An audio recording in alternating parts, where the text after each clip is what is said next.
কোটা সংস্কার ও শিক্ষার্থীদের উপর হামলার প্রতিবাদে উত্তাল সারা দেশের বিদ্যাপীঠগুলো। পূর্বঘোষিত কর্মসূচি অনুযায়ী সকাল 11টা থেকে সড়ক মহাসড়কে জড়ো হতে থাকেন আন্দোলনকারীরা। স্লোগানে স্লোগানে মুখরিত রাজপথ। মঙ্গলবার বেলা 11টায় ঢাকা চট্টগ্রাম রেলপথে সীতাকুণ্ডে অবস্থান নেয় আন্তর্জাতিক ইসলামী বিশ্ববিদ্যালয় সহ আশপাশের বিভিন্ন শিক্ষা প্রতিষ্ঠানের শিক্ষার্থীরা। এ সময় রেল লাইন অবরোধ করে বিক্ষোভ করেন তারা। এতে আটকা পড়ে কক্সবাজারগামী পর্যটক এক্সপ্রেস ট্রেনটি। একই দাবিতে কক্সবাজারের লিংক রোড মোড়ে অবস্থান নেয় কক্সবাজার পলিটেকনিক ইনস্টিটিউটের শিক্ষার্থীরা। বিক্ষোভ মিছিল নিয়ে কক্সবাজার সরকারি কলেজের দিকে অগ্রসর হওয়ার চেষ্টা করলে তাদের বাধা দেয় পুলিশ। পরে ছাত্রলীগ কর্মীরা বাধা দিলে বেঁধে যায় সংঘর্ষ। প্রায় আধা ঘন্টা ধরে উভয় পক্ষের মধ্যে চড়ে ইট পাটকেল নিক্ষেপ ও ধাওয়া পাল্টা ধাওয়া।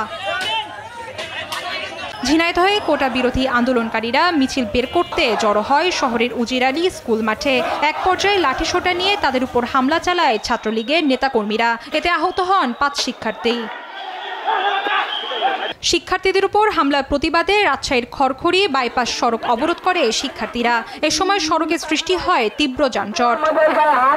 কোটা সংস্কারের দাবিতে ময়মনসিংহে সকাল থেকে নগরীর টাউন হলে জড়ো হতে থাকেন আন্দোলনকারীরা। এ সময় সড়ক অবরোধ করে বিভিন্ন স্লোগানে তাদের দাবি তুলে ধরেন শিক্ষার্থীরা। শুভশ্রী রায়, নিউজ ডেস্ক, দেশ টিভি।